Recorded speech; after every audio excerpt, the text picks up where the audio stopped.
رح أحكي شوي موضوع خاص، بتمنى ممكن تسمعوه بقلوبكن وعقولكن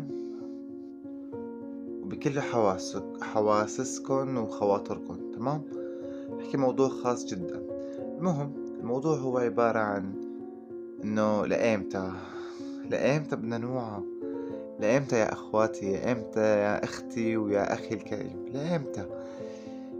بعد ما رب العالمين نزل عقابه الكبير، زلازل أكتر، فيضانات أكتر، صواعق أكتر، وقادر لسه على كل شي يمكن أرجاكن جزء أو أرجانا كلنا جزء صغير من قدرته، وقدرته أعظم بكتير. لإمتى رح نوعى ونفهم إنه هذا رب، هذا إله، هذا رب قادر، وإنه هو أقوى من كتير شغلات هأحكيها بالجزء الثاني. أنا حنزله على جزئين هذا الفيديو، جزئين قصيرين، ما بدي طول عليكم لأنه بس بتمنى تعرفوا إني أنا راجع على اليوتيوب وبشدة وبقوة وبحماس وبشغف، لأنه لقيت في رسائل كتير لازم أوصلها.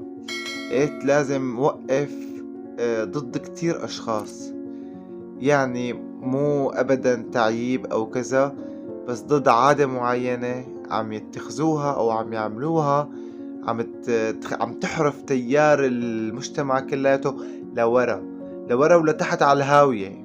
جدا صعب، والله جدا صعب، جدا صعب وقت تشوف ابنك عم يتعلم من حدا أو عم يشوف حدا أو كذا وكذا وكذا وكذا من كل شي عم نشوفه، عم يشربوا ولا عم يقعدوا مع بنات ولا عادات مغرية ولا عم يطلع فيديوهات كتير مثيرة. فصعب، بس حأحكي كمان الشغلة اللي بدي أحكيها خصيصا فيديو تاني، تابعوا. وفي بالوصف شغلة، في غنية أنا نزلتها محور اسمها ضاع العمر مسجون، شوفوها، بتمنى تشوفوها، تلاقوها بالفيديو تحت هذا الفيديو فورا مباشرة إذا ما انفتح الرابط معكم بالوصف. تمام؟ بإذن الله على بركة الله، خليكم مرتاحين، رح نرجع بقوة بإذن الله كلياتنا يا جيش البرنس. كان معكم أخوكم الصغير محمد البرنس.